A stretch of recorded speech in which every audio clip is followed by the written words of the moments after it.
Hi everyone, welcome to pigeon education. ఈ వీడియోలో మనం ఏం చూద్దామంటే, ఏదైతే డిగ్రీ 6th సెమిస్టర్ వాళ్ళకి తెలంగాణ స్టేట్ వాళ్ళకి ప్రతి ఒక్కరికి ఏ యూనివర్సిటీస్ అయితే ఉంటాయో తెలంగాణలో అన్ని యూనివర్సిటీ వాళ్ళకి జరుగుతున్నటువంటి తెలుగు ఎగ్జామ్లో మనకు వచ్చేటువంటి ఒకటి ఇంపార్టెంట్ క్వశ్చన్ అదేంటంటే ప్రాజెక్టుల మీద అయితే ఒక క్వశ్చన్ వస్తుంది. సో నేను మీకు ఈ వీడియోలో కీ పాయింట్స్ ఏమేమి ఎక్స్ప్లెయిన్ చేయబోతున్నా అంటే, అసలు ఫస్ట్ ప్రాజెక్ట్ అంటే ఏంటిది, దానివల్ల మనకి ఎట్లా యూజెస్ ఉంటుంది, మనకున్నటువంటి మనకి ఇచ్చినటువంటి లెసన్లో ఎన్ని టైప్స్ ఆఫ్ ప్రాజెక్ట్స్ ఉన్నవి, వాటి వల్ల ఎందుకు ఉపయోగపడతాయి, A to Z మొత్తం ఎక్స్ప్లెయిన్ చేసిన తర్వాత ఆఫ్టర్ దట్ ఏ విధంగా మనం ఎగ్జామ్ హాల్లో ఆ క్వశ్చన్కి ఆన్సర్ అనేది చేయాలి అనేది అయితే ఈ వీడియోలో క్లియర్గా అయితే మీకు ఎక్స్ప్లెయిన్ చేస్తాను. బిఫోర్ గోయింగ్ టు మనం ఇంకా లెసన్ ఈ యొక్క ప్రాజెక్ట్ అనేటువంటి స్టార్ట్ చేసే ముందు ఇంకా ఎవరైనా మన ఛానల్ కనుక సబ్స్క్రైబ్ చేసుకోకపోతే తప్పకుండా కిందనే ఉన్నటువంటి రెడ్ కలర్లో సబ్స్క్రైబ్ చేసుకోండి. అట్లీస్ట్ దోస్ క్యాండిడేట్స్ ఎవరైతే టీచింగ్ నచ్చిన వాళ్ళు కానీ లేకపోతే నా వల్ల కానీ మన ఛానల్ వల్ల కానీ యూజ్ అయిన వాళ్ళు అట్లీస్ట్ వీళ్ళైనా అయితే తప్పకుండా అయితే సబ్స్క్రైబ్ అయితే చేసుకొని సపోర్ట్ చేయండి. అది నెక్స్ట్ ఇంకా మనం వాట్ ఈస్ ప్రాజెక్ట్ క్వశ్చన్ నేర్చుకున్నట్లయితే ఎగ్జామ్ హాల్లో నువ్వు ఏ విధంగా అడిగినా కూడా నువ్వు దానికి ప్రాజెక్ట్ అనే క్వశ్చన్కి అయితే ఆన్సర్ చేయొచ్చు.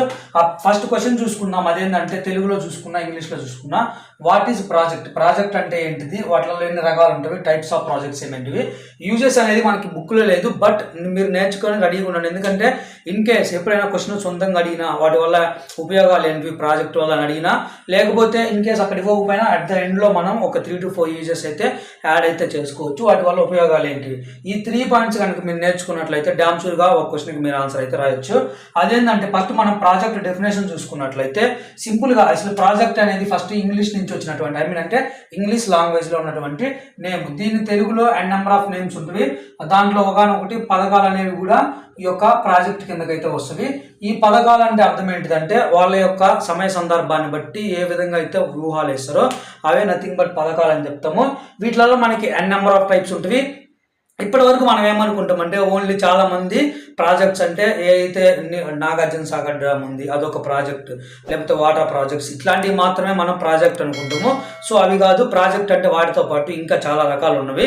అవి మొత్తం క్లియర్గా డీటెయిల్గా 1 by 1 ఏంటి, అసలు ఎట్లా ఉపయోగపడుతుంది, ఎన్ని రకాలు ఉన్నవి, వీటన్ని గురించి అయితే చూద్దాము.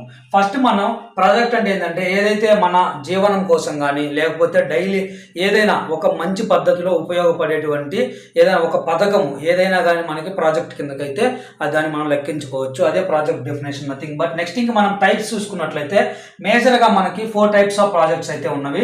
అదేంటంటే నెంబర్ 1 వచ్చేసరికి శాస్త్ర సాంకేతిక రంగాల్లో ప్రాజెక్ట్ అంటే ఏవైతే సైన్స్ అండ్ టెక్నాలజీలు జరుగుతాయి కదా, ఈ ప్రాజెక్ట్స్ 1 by 1 నేను క్లియర్గా ఎక్స్ప్లెయిన్ చేస్తే ఎవరు వరి అవ్వద్దు. అది నెంబర్ 2 వచ్చేసరికి వాటర్ అండ్ అట్లానే electricity, roads and buildings and mining, వీటి మీద జరిగేటువంటి మొత్తం కూడా ప్రాజెక్ట్స్ వస్తుంది. నెక్స్ట్ నెంబర్ 3లో ఉన్నటువంటి ప్రభుత్వ పథకాలకు సంబంధించిన ప్రాజెక్ట్ అంటే ప్రభుత్వ పథకాలు అంటే ఏవైతే మనకున్నటువంటి గవర్నమెంట్ స్కీమ్స్ అంటాం కదా, ఆ యొక్క గవర్నమెంట్ స్కీమ్స్ ఉన్నటువంటి ప్రాజెక్ట్స్ రిలేటెడ్ మొత్తం 3rd టైప్. అట్లానే లాస్ట్ బట్ నాట్ లీస్ట్లో 4th one వచ్చేసరికి సాహిత్య సామాజిక అధ్యయన ప్రాజెక్ట్స్. ఇవి నార్మల్గా ఉంటుంది. These first 3 are major important, అంటే ఎక్కువ మనకి ప్రాజెక్ట్లో వచ్చేసరికి ఎక్కువ ఇంపార్టెంట్, అట్లానే ఎక్కువ వాల్యుబుల్ అయినటువంటి ఈ ఫస్ట్ 3. ఇది less important when we compare to first 3 అయితే. ఇది 4th. ఇంతవరకు మీకు ఈ 4 types కనుక అర్థమైనట్లయితే నెక్స్ట్ వాట్ ఈజ్ వాట్ అని 1 by 1 చూసుకున్నట్లయితే ఫస్ట్ మనం శాస్త్ర సాంకేతిక రంగాల్లో అంటే సైన్స్ అండ్ టెక్నాలజీలో ఉన్నటువంటి ప్రాజెక్ట్స్ ఎట్లా జరుగుతాయి ఓవరాల్గా చెప్పే ప్రయత్నం చేస్తా. సైన్స్ అండ్ టెక్నాలజీలో మనం మాట్లాడుకున్నట్లు ఏమేమి జరుగుతాయి అంటే, మనము నిత్యం మాట్లాడుకున్నట్లయితే పెరుగుతున్నటువంటి ఇటీవల కాలంలో అభివృద్ధి చెందుతున్నటువంటి కాలంలో జనాభా పెరిగిపోతున్నారు. దీంతోపాటు అనేక ఎక్స్పెరిమెంట్స్ అయితే జరుగుతాయి. ఫర్ ఎగ్జాంపుల్ ఇటీవల కాలంలో మేజర్గా మనందరికీ గుర్తుంది, అట్లానే ఎప్పటికీ మర్చిపోలేనిది అదేంటంటే Covid vaccination. It is one of the science and technology project. అది కూడా ఒక ప్రాజెక్ట్ కిందకు వస్తుంది. లేకపోతే మనం అప్పుడప్పుడు మనం ఏదైతే చంద్రయానం మీదకి కొన్ని రాకెట్స్ అయితే లాంచ్ చేస్తుంటామో ఈ రాకెట్స్ లాంచ్ చేసేటువంటివి ఇవి మొత్తం కూడా సైన్స్ అండ్ టెక్నాలజీ కిందకి అంటే ఈ యొక్క శాస్త్ర సాంకేతిక రంగాల్లో జరిగేటువంటి ప్రాజెక్టుల కిందకైతే లెక్కేసుకోవచ్చు. వీటి యూజెస్ అనేవి నేను ఫస్ట్ అంటే ఏంటో చెప్పాను కదా, ఆ తర్వాత 1 by 1 ఎక్స్ప్లెయిన్ చేస్తా. అట్ ద ఎండ్లో ప్రతి ఒక్క దానికి సపరేట్గా అసలు ఎందుకు యూజెస్ ఉన్నవి, వాటి వల్ల ఎంత లాభం ఉంది, వీటన్నిటి గురించి మనం క్లియర్గా అయితే డిస్కస్ చేద్దాం. అది నెక్స్ట్ ఇంకా బ్రీఫ్గా చూసుకున్నట్లయితే వాటర్ కోసం అయితే ఏదైతే కట్టేటువంటి డ్యామ్స్ కానీ లేకపోతే ఆనకట్టలు కానీ చెరువులు కానీ ఇట్లా ఏదైనా వాటర్ని స్టోర్ చేయడం కోసం either it may be water మనకి ఈ డ్యామ్ ఈ ప్రాజెక్ట్స్ వల్ల మనకి వాటర్ అనేది 2 types యూజ్ అవుతాయి. ఎట్లా అంటే 1 is ఫర్ కమర్షియల్ పర్పసెస్, అంటే మనం పంటలు పండించుకొని డబ్బు సంపాదించుకోవడానికి. Another one is for drinking purposes, తాగునీటికి ఇట్లా వాటి కోసం ఉపయోగపడుతుంది. నెక్స్ట్ విద్యుత్ అంటే ఎలక్ట్రిసిటీ, అది మనకు తెలిసిందే. నెక్స్ట్ రోడ్స్ అంటే ట్రాన్స్పోర్టేషన్ కిందకు వస్తుంది. అట్లా నెక్స్ట్ భవనాలు, బిల్డింగ్స్ అండ్ మైనింగ్ అంటే ఏదైతే మన దగ్గర ఉన్నటువంటి గనులు, లేకపోతే మన దగ్గర ఉన్నటువంటి వాల్యుబుల్ థింగ్స్ లైక్ కోల్ కానీ, లేకపోతే గోల్డ్, గోల్డ్ అంటే డైరెక్ట్ గోల్డ్ కాదు, లైమ్ స్టోన్ కానీ ఇట్లాగా ఏవైతే మనకి వాల్యుబుల్ ఉంటాయో, హైలీ ఎక్కువ కాస్ట్ ఉంటాయో, ఇవన్నీ మనకి మైనింగ్ కిందకు వస్తాయి. వాటి గురించి మాట్లాడుకుందాం. ఆఫ్టర్ దట్ నెక్స్ట్ ఇంకా థర్డ్ వచ్చేసరికి ప్రభుత్వ పథకాలు, అంటే ఏదైతే గవర్నమెంట్ స్కీమ్స్ లైక్ ఇప్పుడు 108 ఉంది, ఇది ఒకనొక గవర్నమెంట్ స్కీమ్స్, అంటే ఎవరైతే ఆపదలో ఉన్నారో వాళ్ళ కోసం అంబులెన్స్లు వచ్చేసరికి హెల్ప్ చేస్తాయి. అట్లానే దాంతోపాటు ఎవరైతే స్టూడెంట్స్ ఉంటారో వాళ్ళకి స్కాలర్షిప్స్ ప్రొవైడ్ చేయడం కానీ, లైక్ లేకపోతే ఇప్పుడు ప్రెసెంట్ మనం చూసుకున్నట్లయితే లాట్ ఆఫ్ స్కీమ్స్ ఉన్నవి. ఏదర్ ఇట్ మే బి అవి కరెక్ట్గా రన్ అవుతున్నాయా లేదా సెకండరీ, కాకపోతే ప్రజల ఉద్దేశించి ఏదైతే గవర్నమెంట్ అయితే సంక్షేమం కోసం తీసుకొస్తుందో అవన్నీ నీకు ప్రభుత్వ పథకాల కిందకి సంబంధించినటువంటి ప్రాజెక్ట్స్ కిందకైతే వస్తుంది. అట్లానే లాస్ట్ ఫోర్త్ వన్ వచ్చేసరికి సాహిత్య సామాజిక అధ్యయన ప్రాజెక్ట్స్, అంటే this is only run for improving our knowledge. ఏదైతే మన యొక్క తెలివితేటలు మన నాలెడ్జ్ కోసమో యూజ్ చేస్తామో దాన్ని మనం సాహిత్య సామాజిక అధ్యయన ప్రాజెక్ట్స్ అంటాము.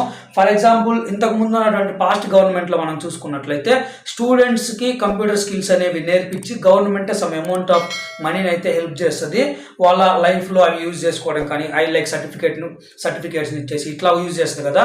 దానివల్ల మనకి ఏమవుతుందంటే ఫస్ట్ మనకి నాలెడ్జ్ ఇంప్రూవ్ అవుతుంది. దాంతోపాటు ఫర్ ఎగ్జాంపుల్ ఇప్పుడు మనకు లైబ్రరీస్ కన్స్ట్రక్షన్ ఉంది, అది కూడా ఒక ప్రాజెక్ట్, కాకపోతే దేనికి వస్తుంది అంటే సాహిత్య సామాజిక ప్రాజెక్ట్స్ కిందకు వస్తుంది. దానివల్ల మనకి ఏమవుతుందంటే ఎప్పుడైతే లైబ్రరీస్ పెరుగుతాయో యూసేజ్ ఆఫ్ మెంబర్స్ పెరుగుతారో చదువు పెరుగుతుంది. అక్కడ బుక్స్ కానీ లేకపోతే లైక్ న్యూస్ పేపర్స్ కానీ ఎనీథింగ్ ఏదైనా ఒక విద్య అనేది ట్రాన్స్ఫర్ అవుతుంది, అంటే ఇంప్రూవ్మెంట్ అవుతుంది. ఇట్లాగా తెలివితేటలు, సామాజికంగా సోషల్ మీడియా ఇట్లాంటివన్నీ మనకి 4 టైప్స్ వస్తుంది. మేజర్గా అయితే బేసిక్గా మాట్లాడుకున్నట్లయితే దీస్ ఆర్ ద 4 టైప్స్. ఇప్పుడు మనం బ్రీఫ్గా డీటెయిల్ 1 by 1 చూసుకున్నట్లయితే ఫస్ట్ ఈ యొక్క సైన్స్ అండ్ టెక్నాలజీ ప్రాజెక్ట్స్ లో మనం యూజెస్ చూసుకున్నట్లయితే అంటే ఏదైతే ఫర్ ఎగ్జాంపుల్ ఇప్పుడు ఒక రాకెట్ ఉంది, ఒక రాకెట్ అనేది కనుక్కోవడం వల్ల నీకు ఎన్ని యూజెస్ ఉంటాయి. ఫర్ ఎగ్జాంపుల్ ఇప్పుడు ఒక రాకెట్ని నేను అంటే ఏదైతే మనకు ఉన్నటువంటిది చంద్రయానం ఉంది కదా, ఇట్లా కొన్ని నేమ్స్ పెట్టేసి మనం లాంచ్ చేస్తాం కదా. రాకెట్స్ లాంచ్ చేసిన తర్వాత ఇప్పుడు నేనున్నా నీకు ప్రాపర్గా లెసన్ ఎక్స్ప్లెయిన్ చేయగలుగుతున్నా అంటే నాకు ప్రాపర్ నెట్వర్క్ ఉండబట్టి. నెట్వర్క్స్ ఎట్లా జరుగుతాయి? త్రూ శాటిలైట్ ద్వారా. శాటిలైట్స్ మన ఆకాశం ఏదైతే ఉందో చంద్రయానం వాటిలోకి పంపించడం వల్ల అక్కడి నుంచి మనం సిగ్నల్స్ని మనం కవర్ చేసుకోవడం వల్ల ఇట్లా నెంబర్ ఆఫ్ యూజెస్ ఉంటాయి. జస్ట్ ఓన్లీ మనం రాకెట్స్ గురించి రిమైనింగ్ చాలా ఉంటుంది. దీంట్లో ఇటీవల కాలంలో అప్డేట్ అయిన వర్షన్లో స్టార్ నెట్వర్క్ వచ్చింది. ఈ యొక్క స్టార్ నెట్వర్కింగ్ అంటే ఏంటిది? ఏదైతే రూరల్ అండ్ రిమోట్ విలేజెస్కి ఉన్నటువంటి ప్రాంతాలలో కూడా ఎటువంటి అంటే ఇక్కడ డేటా కానీ నెట్వర్క్ కానీ ఇష్యూస్ రాకుండా స్పీడ్ నెట్వర్క్ ప్రొవైడ్ చేయడం, అంటే తక్కువ ఖర్చుతో ప్రొవైడ్ చేయడం కోసం స్టార్ లింకింగ్ నెట్వర్క్ని వాడతాం. ఇంకా అందరికి అప్డేట్లోకి రాలేదు, కాకపోతే ప్రాసెసర్ అనేది ప్రాజెక్ట్ అనేది రెడీ అయింది. ఇది ఒక ప్రాజెక్ట్ అన్నట్లు. ఇట్లా రాకెట్స్ని పంపించడం వల్ల కింద ఇప్పుడు ఇటీవల ఇంతకుముందు ఎట్లా ఉండేదంటే మనకి ఎప్పుడైనా వర్షాలు పడుతున్నాయి అనుకోండి, అంతగా తెలిసేది కాదు. తీరా తుఫాన్లు వచ్చిన తర్వాత లేకపోతే తర్వాత మనం నష్టపోయిన తర్వాత తెలిసేది. కానీ ఇప్పుడు ఉన్నటువంటి కొద్ది గొప్ప టెక్నాలజీతో పాటు ముందే ఎవరైతే అక్కడ పర్టికులర్ ఏరియాస్లో ఎవరైతే ఇబ్బంది పడతారో వాళ్ళని ఫర్ ఎగ్జాంపుల్ ఇప్పుడు వచ్చే ఒక వారంలో తుఫాన్ వస్తుందని హెచ్చరించారు అనుకో, అక్కడి నుంచి సేఫెస్ట్ ప్లేస్కి ముందుగానే వాళ్ళని తరలిస్తారు.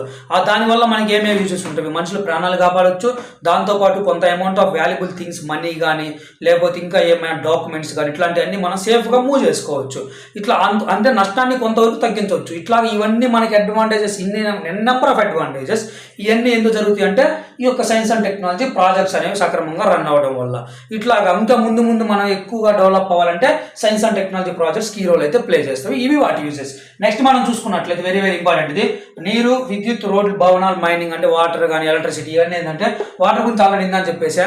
వాటర్ని కన్స్ట్రక్ట్ చేయడం అంటే వాటర్ ప్రాజెక్ట్స్ లైక్ ఒక డ్యామ్ కట్టడం వల్ల కానీ లేకపోతే ఒక చెరువులతో పెంచడం వల్ల కానీ ఇంకోటి కొన్ని ప్రాజెక్టులు. ఇప్పుడు పోలవరం ప్రాజెక్ట్ ఉంది, అది దీని వాటర్ కిందకు వస్తుంది. ఇట్లాగా లేదా ఇంకోటి అంటే అన్ని అభివృద్ధిలోకి రాలేదు ఇంకా. ఇవన్నీ ప్రాజెక్ట్స్ అన్నట్లు. జస్ట్ వీటి వల్ల అభివృద్ధి చెందితే ఏమవుతుందంటే ఎవరికైతే ఎక్కువ మొత్తంలో ఒక సంవత్సరంలో ఒక పంట పండించే వాళ్ళు రైతులు 2 నుంచి 3 పంటలు పండించడానికి అవకాశం ఉంటుంది. వాటర్ స్కార్సిటీస్ అనేవి ఉండవు. దాంతోపాటు డ్రింకింగ్కి కూడా వాటర్ ప్రాబ్లమ్స్ ఉండవు. వాటర్ వేస్టేజ్ని మనం తగ్గించవచ్చు మేజర్గా. ఇప్పుడు మనం చూసుకున్నట్లయితే క్లియర్గా ఎక్స్ప్లెయిన్ చేసే ప్రయత్నం చేస్తాం చూడండి. ఇప్పుడు కొన్ని చోట్ల ఫర్ ఎగ్జాంపుల్ జస్ట్ ఇమాజిన్ ఇది ఒక ఎక్స్ అనేది ఒక డ్యామ్ ఉంది. ఈ డ్యామ్లో నీకు వాటర్ అనేది ఫుల్గా ఉంది. అంటే కొన్ని రైన్స్ రావడం వల్ల కానీ ఎక్కువ రైన్స్ రావడం వల్ల కానీ ఈ డ్యామ్ ఎక్స్ అనే డ్యామ్ అయితే ఫుల్ అయింది. దీని కింద నీకు అంటే డ్యామ్ ఫిల్ అయిన తర్వాత వాటర్ అనే ఫ్లో అయ్యి వస్తాయి కదా, దీని కింద ఇది రన్ అయ్యే ఏరియాస్లో నీకు ఎక్కడ లైక్ ఒక డ్యామ్ కానీ చిన్న డ్యామ్స్ కానీ లేకపోతే ఏమైనా కాలువలు కానీ నల్స్ కానీ ఏమీ లేనప్పుడు ఇవి డైరెక్ట్గా ఏమవుతుందంటే ఎక్కడో చోట ఇక్కడ ఉన్నటువంటి మహాసముద్రాలలో ఇది వచ్చేసేసి వెళ్ళిపోతుంది. ఇక్కడ నుంచి ఈ డ్యామ్ తప్పక మిగిలిన అమౌంట్ ఆఫ్ ఏరియాలో ఉన్నటువంటి వాటర్ మొత్తం నీకు ఏమైందంటే ఇదంతా నీకు వేస్ట్ వాటర్ కిందకైతే మనం కౌంట్ అయితే చేసుకోవచ్చు. దానివల్ల నీకు ప్రజలకు ఏం యూజ్ ఉండదు. కానీ అలా కాకుండా ఇన్ కేస్ కొంచెం తెలివిగా కొన్ని ఏదైతే ప్రాజెక్టులు తీసుకొచ్చి వాటర్ ప్రాజెక్ట్స్కి ఇక్కడ నుంచి దీని కింద ఇంకొక డ్యామ్ అంటే చిన్న డ్యామ్ కానీ లేకపోతే ఏదో ఒకటి లేకపోతే కొన్ని కాలువలతో పెంచడం కానీ ఇట్లా చేయడం వల్ల ఏమైందంటే ఈ యొక్క వాటర్ వేస్టేజ్ని మనం మళ్లించవచ్చు. అంటే 100% మనం మళ్లించలేము, అట్లీస్ట్ ఒక 60 to 70% వాటర్ని మనం యూజెస్కి వాడుకోవచ్చు. దాంతోపాటు వేస్టేజ్ని తగ్గించవచ్చు. దీనివల్ల మనకి ఏమవుతుంది, అగ్రికల్చర్ ఇంప్రూవ్ అవుతుంది. అగ్రికల్చర్ ఇంప్రూవ్ అయిందంటే ఆటోమేటిక్గా మన ఎకానమీ ఇంప్రూవ్ అవుతుంది. ఎకానమీ ఇంప్రూవ్ అయిందంటే మన రూపాయి వాల్యూ పెరుగుతుంది, భారతదేశం అనేది అభివృద్ధి చెందడానికి అవకాశం ఉంటుంది.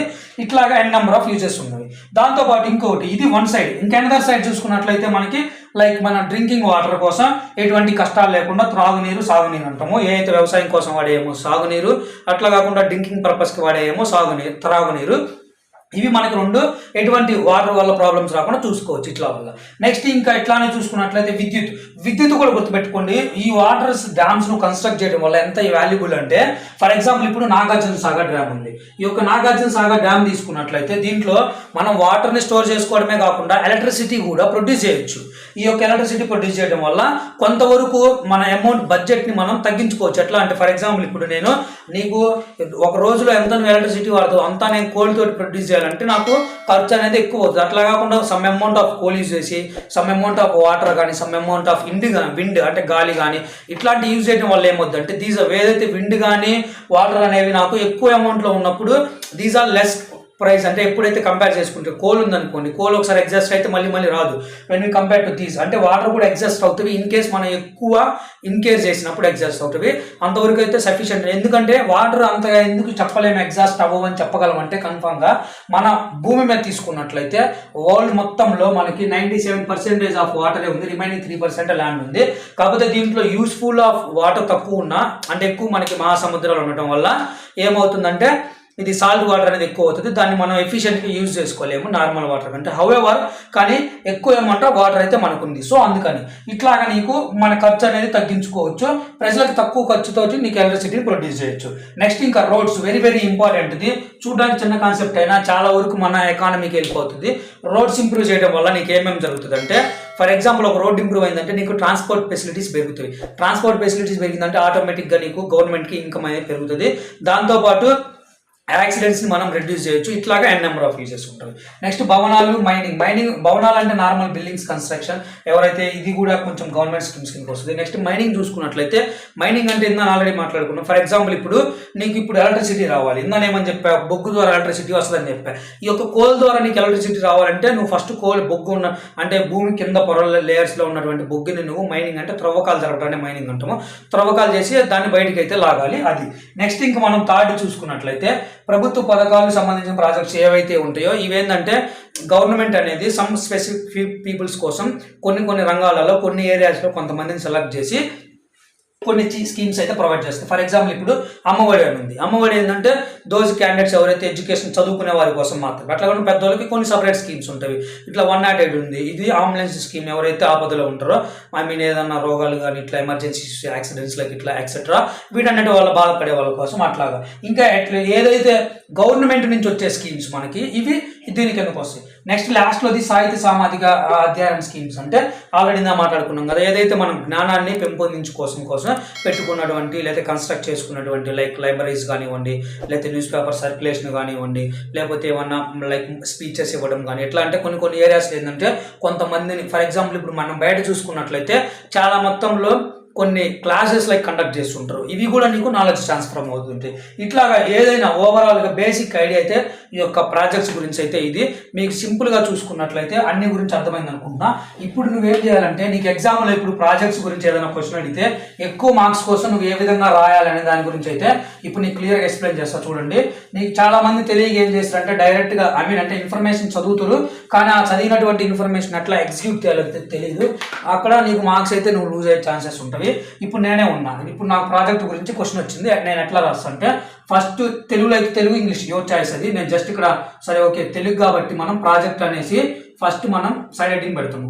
ప్రాజెక్ట్ అండ్ సైడ్ హెడ్డింగ్ పెట్టేసి నేను ఏదైతే మాట్లాడుకున్నా ప్రజలకి ఉపయోగం కోసం చేసేటువంటి మంచి పనులు ఏవైనా ప్రాజెక్ట్స్ కిందకు వస్తాయి.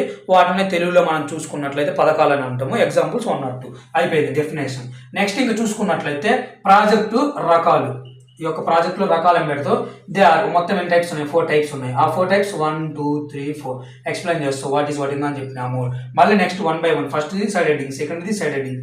ఈ ఫస్ట్ దాని గురించి సైడ్ హెడ్డింగ్ పెట్టినామంటే దాని గురించి ఏదైతే నీకు ఇన్ఫర్మేషన్ ఉందో ఎక్స్ప్లెనేషన్ అని మళ్ళీ సైడ్ హెడ్డింగ్ పెట్టి దాని గురించి మొత్తం ఎక్స్ప్లెయిన్ చేస్తావు. నెక్స్ట్ సెకండ్ ఇది examples, explanations, examples. Third side heading, explanation, next examples ఏమని ఉంటే ఎగ్జాంపుల్స్. నెక్స్ట్ ఫోర్త్ది ఎక్స్ప్లెనేషన్, ఎగ్జాంపుల్స్. ఇంతవరకు అయిపోయినప్పటికి ఇప్పటికి నీకు చాలా పేజెస్ వస్తాయి, సరిపోతుంది. లాస్ట్లో అట్ ద ఎండ్లో మళ్ళీ ఇంకా ఎక్కువ ఎవరైనా రాయాలనుకున్నాం యూజెస్, వీటి వల్ల యూజెస్ ఇప్పుడు నేను ఏదైతే మాట్లాడాను వాటిలో అన్ని రాయలేరు, అట్లీస్ట్ మెయిన్ ఇంపార్టెంట్వి కొన్ని యూజెస్. సో దీనికి ఒక 2 యూజెస్, దీనికి ఒక 2 లేదా 3 మీ కన్వీనియంట్ని బట్టి మీరు రాసుకున్నట్లయితే సింపుల్గా నీకు ఆన్సర్ వస్తుంది, ఎక్కువ పేజెస్ వస్తుంది. దాంతోపాటు నీకు స్కోరింగ్ ఎక్కువ వస్తుంది. ఎట్లా అంటే ఫర్ ఎగ్జాంపుల్ ఇప్పుడు నేను మా పేపర్ వాల్యుయేషన్ చేస్తున్నాను అనుకో, దీనికి 1 మార్క్ ఇస్తా పెద్ద క్వశ్చన్ అయితే, దీనికి ఒక అర మార్క్ వేసుకున్నా ఇక్కడ నీకు 2 మార్క్స్ వస్తాయి. దీనికి ఎక్స్ప్లెనేషన్కి 1 1.5 కానీ 1 కానీ వేసుకున్నా ఇక్కడ ఓవరాల్గా నీకు 6 ఇట్లాగా 10కి అయితే అట్లీస్ట్ 9 వస్తుంది, లేకపోతే ఎక్కువ వస్తాయి. 15కి అయితేనేమో 14 13 అట్లా వస్తాయి. అట్లా కాకుండా నువ్వు ఏదైతే పారాగ్రాఫ్స్ వేసి రాసిన అంటే వాడు ఏం చేస్తాడంటే ఫస్ట్ డెఫినేషన్కి 1 మార్క్ ఇస్తాడు, పారాగ్రాఫ్కి 1 మార్క్ 2 మార్కులు వేసుకున్నా నువ్వు మొత్తం 4 పారాగ్రాఫ్లు రాసినా కూడా అక్కడ ఒక 8 ఇక్కడ 1 9 వస్తుంది నీకు. వెన్ వీ కంపేర్ టు ఈ విధంగా రాసడానికి పారాగ్రాఫ్స్ రాసడానికి కొంతవరకు స్కోర్ అయితే తేడా ఉంటుంది. ఇది ఫ్రెండ్స్ మరి ఓవరాల్గా వీడియో కనుక నచ్చినట్లయితే తప్పకుండా లైక్ చేయండి, మీ ఫ్రెండ్స్ అందరికీ షేర్ చేయండి. Thank you everyone for watching pigeon education. This is Ganesh signing off. By all the best for your all exams.